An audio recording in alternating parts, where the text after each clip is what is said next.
అందరికీ నమస్కారం. Welcome to UR stories. ఈరోజు కథ వనజ. 26 ఏళ్ల అమ్మాయి. వనజ, ఎందుకు ఏడుస్తున్నావు అంటూ కంగారుగా అడిగాడు మదన్. చెప్పకుండా మౌనంగా ఏడుస్తూ ఉంది. ఇలా ఏడిస్తే నాకెలా తెలుస్తుంది? ఎందుకు ఏడుస్తున్నావు చెప్పు. మొన్న పెళ్ళైన మన పక్కింటి అమ్మాయి నీళ్లు పోసుకుంది. మన పెళ్ళయి 3 సంవత్సరాలు అవుతోంది. ఇంకా నా కడుపులో ఏ కాయ కాయట్లేదు. ఎందుకలా ఏడుస్తున్నావు? డాక్టర్ దగ్గరికి వెళ్దాంలే. నేను ఈరోజు ఆఫీస్ నుండి త్వరగా వస్తాను, రెడీగా ఉండు అని చెప్పి అక్కడి నుండి వెళ్ళిపోయాడు. వెళ్తున్న భర్తని అలాగే చూస్తూ ఉండిపోయింది వనజ. ఎప్పుడు వస్తాడా అని ఎదురు చూస్తూ అలాగే నిద్రలోకి జారుకుంది. సాయంత్రం అనగా వచ్చిన భర్తని చూసి సంతోషపడిపోతూ హాస్పిటల్కి రెడీ అయింది వనజ. ఇక భార్యని తీసుకొని హాస్పిటల్కి బయలుదేరాడు. చెప్పండి, ఎనీ ప్రాబ్లం అని అడిగింది డాక్టర్. ఇక పెళ్ళై 3 సంవత్సరాలు అవుతున్నా పిల్లలు కాలేదని చెప్పారు. ఇక ఆమెను టెస్ట్ చేసి మీకు మెడిసిన్ రాసిస్తున్నాను, ఇవి వాడండి, అయినా కన్ఫర్మ్ కాకపోతే నెక్స్ట్ ప్రాసెస్లోకి వెళ్దాం అనగానే సరే అన్నారిద్దరు. ఇక 1 మంత్ మెడిసిన్ వాడుతుండగానే పీరియడ్ రాకపోవడంతో హాస్పిటల్కి వెళ్ళారు. ఇద్దరు ప్రెగ్నెంట్ కన్ఫర్మ్ అని తేలింది. వాళ్ళ సంతోషానికి అవధులు లేకుండా పోయాయి. Thank you doctor, thank you so much. ఎన్నో హాస్పిటల్స్ తిరిగాం కానీ ఇక్కడ కన్ఫర్మ్ కాలేదు అని వాళ్ళ సంతోషాన్ని వెల్లబుచ్చారు. ఇక భార్యని జాగ్రత్తగా చూసుకుంటున్నాడు మదన్. భర్త ప్రేమతో 9 నెలలు ఇలా గడిచిపోయాయో కూడా తెలీదు. బాబు పుట్టాడు. ఇదేంటి, వీడు నీలాగా నాలాగా కాకుండా ఎవరిలాగున్నాడు అంటూ అనుమానంగా చూశాడు వనజని. అదేంటండి అంత మాట అన్నారు? లేదు, ఉంటే నీలాగుండాలి, లేకపోతే నాలాగుండాలి. కనీసం మా అమ్మా నాన్నలలాగా ఉండాలి, కానీ ఎవరిలాగా లేడు వీడు అంటూ అనుమాన బీజం మొలకెత్తింది అతనిలో. భర్త ఇన్నాళ్ళుగా ప్రేమగా చూసుకున్న వనజ అతని మాటలకి ఆమెను చాలా గాయపరిచాయి. ఇక DNA టెస్ట్ చేయించాడు మదన్. అసలు మీకేమైంది? ఎందుకు ఇలా ప్రవర్తిస్తున్నారు? నా గురించి మీకు తెలీదా? నేను ఎలాంటిదానో అంటూ ఏడుస్తూ అడిగింది. DNA టెస్ట్ రిపోర్టు వస్తే తెలుస్తుందిలే నువ్వు ఎలాంటి దానివో అంటూ అక్కడి నుండి వెళ్ళిపోయాడు మదన్. కొడుకు పుట్టాడు అన్న సంతోషం కూడా లేకపోయింది ఆమెకి. DNA టెస్ట్ రిపోర్ట్లో నెగిటివ్ రావడంతో అతను అనుమానం నిజమైనట్లు భార్య దగ్గరికి వచ్చి ఆ రిపోర్టు తీసి ఆమె చేతిలో పెట్టాడు. ఇప్పుడు చెప్పు, ఎవరితో కులిగి వస్తున్నావే? నేను ఇంత ప్రేమగా చూసుకుంటుంటే నువ్వు నన్ను మోసం చేశావు, నిలువున మోసం చేశావు. నువ్వు నాకొద్దు, నిన్ను ఎప్పటికీ నేను ఏలుకోలేను. విడాకుల నోటీస్ పంపిస్తాను, నీ కొడుకుని తీసుకొని ఇంట్లో నుండి బయటకెళ్ళిపో అంటూ అక్కడి నుండి వెళ్ళిపోయాడు. భర్త మాటలకి ఆమె మనసు ముక్కలైంది. ఏంటి బేబీ, ఎందుకలా ఉన్నావు? నువ్వేంటి మదన్, నిన్నటి నుండి నా దగ్గరికి రావడం మానేశావు అంటూ మత్తుగా అడుగుతుంటే ఆ రాక్షసికి ట్రీట్మెంట్ చేసి వచ్చాను. ఇక దానితో మనకు సంబంధం లేదు. దానికి విడాకుల నోటీస్ పంపించాను. ఇక మనకు ఎవరి అడ్డు లేదు. ఇక నువ్వు నేను ఎంజాయ్ చేయొచ్చు. నిన్నటి నుండి పస్తులుంచావు కదా, ఇక నేను ఆగలేను.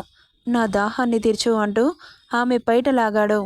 అసలేంటి నువ్వు అంత ఆత్రం దేనికి? నాకు కూడా అమ్మ అవ్వాలని ఉంది. తప్పకుండా. ఒక్కరేంటి, నీకు ఎంతమంది కనాలని ఉంటే అంతమందిని ఇస్తాను. ఇక లేట్ చేయకు బేబీ, ఆగలేకపోతున్నా అంటూ మొత్తంగా ఆమె మీదకి చేరాడు. ఇక గంటపాటు వాళ్ళ కోరికల్ని తీర్చుకొని దూరం జరిగారు. రేపు నిన్ను మా ఇంటికి తీసుకెళ్తాను, అది ఈ పాటికి దాని ఇంటికి వెళ్ళిపోయి ఉండొచ్చు అంటూ ఆమెను పెనవేసుకొని నిద్రలోకి జారుకున్నాడు. ఇక ఇక్కడ వనజ బాబుని తీసుకొని ఏడుస్తూ అక్కడి నుండి తల్లిగారింటికి వెళ్ళిపోయింది. మదన్ ఆమెను తీసుకొని తన ఇంటికి చేరుకున్నాడు.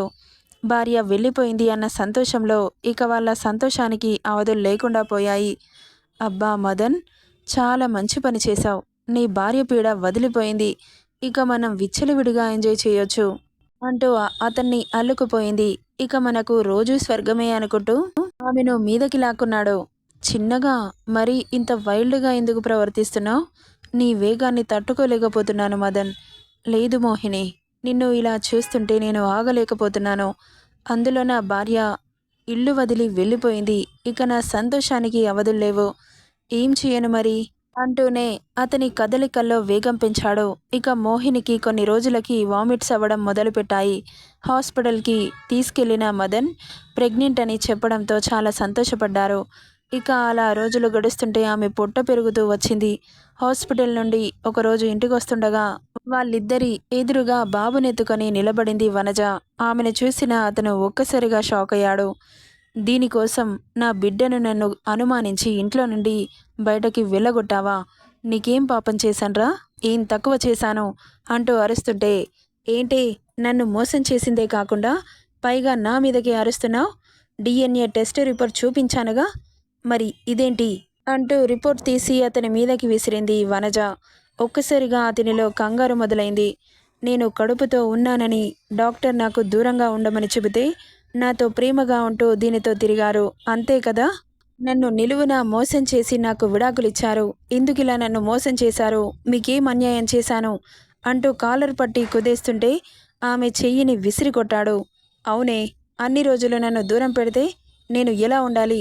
అందుకే తనతో అఫైర్ పెట్టుకున్నాను. ఇప్పుడేం చేస్తావు? ఆల్రెడీ నీకు విడాకులిచ్చేశాను. నీకు నాకు ఎలాంటి సంబంధం లేదు. ఇక్కడి నుండి నా కళ్ళ ముందు నుండి వెళ్ళిపో అంటుంటే విడాకులు చింపి అతని ముఖాన్న విసిరికొట్టి, నువ్వు సైన్ చేసినంత మాత్రాన నేను చేయలేదు కదా? నాకు భరణం కింద ₹1,00,00,000 కావాలి. ఇస్తేనే నేను విడాకులకి సంతకం పెడతాను.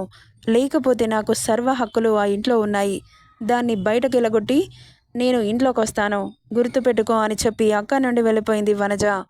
ఆమె మాటలకి వాళ్ళ గుండెల్లో రైళ్లు పరిగెడుతున్నాయి. ఏం చేద్దాం మదన్? నీ భార్య ఏంటి ఇలా ట్విస్ట్ ఇచ్చింది? ఏమో నాకు అర్థం కావట్లేదు. ఇప్పుడు అది ఇంట్లోకొస్తే నిన్ను బయటకు వెళ్ళగొడతానంటుంది. ఇప్పుడేం చేద్దాం? అంటూ తల పట్టుకున్నాడు. అదేంటి, దానికి భయపడుతున్నావా నువ్వు?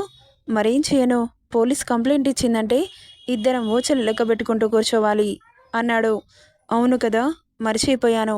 ఇప్పుడు మరి నేనేం చేయాలి? అందులో ప్రెగ్నెంట్, ఒక్కదాన్ని ఎలా ఉండాలి? నువ్వు నీ ఫ్లాట్కి వెళ్ళిపో. నేను అప్పుడప్పుడు వచ్చి నిన్ను కలుస్తాను. నీ దగ్గర ₹1,00,00,000 నాకు వచ్చే జీతానికి దానికి ₹1,00,00,000 ఎలా ఇవ్వాలి? దాన్ని ఎలాగోలా కన్విన్స్ చేసి నిన్ను కూడా ఇంట్లో ఉండేలా చేస్తాను. నువ్వు ఇంటికి వెళ్ళిపో అంటూ ఆమెను ఆటో ఎక్కించి అక్కడి నుండి ఇంటికి వెళ్ళిపోయాడు.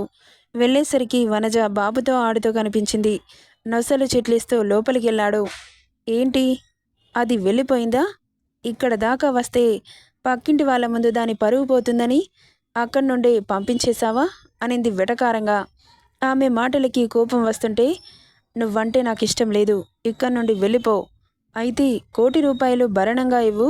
ఇప్పుడంటే ఇప్పుడే వెళ్ళిపోతాను. అయితే నేనొక నిర్ణయానికి వచ్చాను. నా మాట వింటావా? అన్నాడు మదన్. ఏంటో అన్నట్లు చూసింది.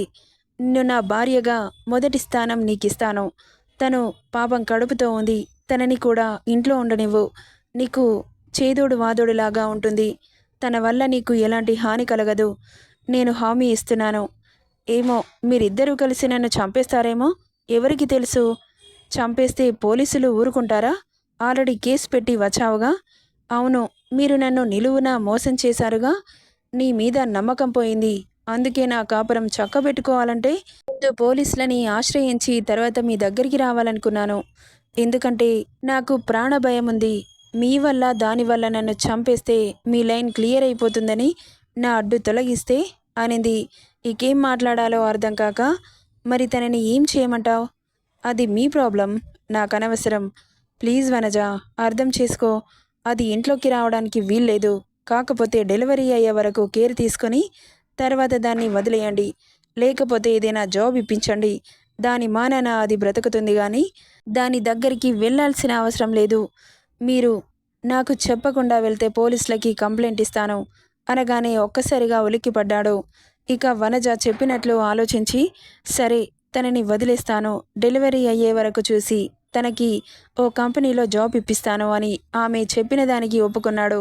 ఇక వనజ చెప్పినట్లుగానే ఆమెకు చెప్పడంతో నానా రచ్చ చేసింది మోహిని. అసలు నువ్వు మనిషివి కాదు, మగాడివి కాదు, నీకు ధైర్యం లేదు ఒక ఆడదానితో మాట్లాడడానికి అంటూ అరుస్తుంటే ఆమె అసలు రూపం చూస్తున్న మదన్కి షాక్ అయ్యాడు. నువ్వేంటి ఇలా మాట్లాడుతున్నావు?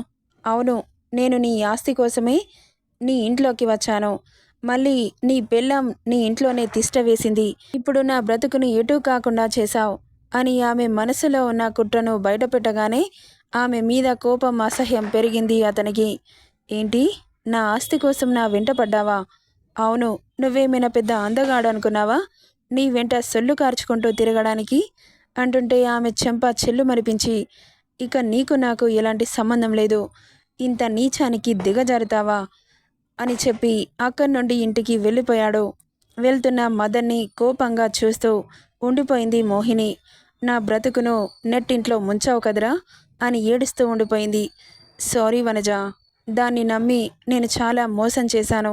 దాని అసలు రూపం నాకు ఈరోజే తెలిసింది అంటూ భార్యని హత్తుకొని బాధపడ్డాడు.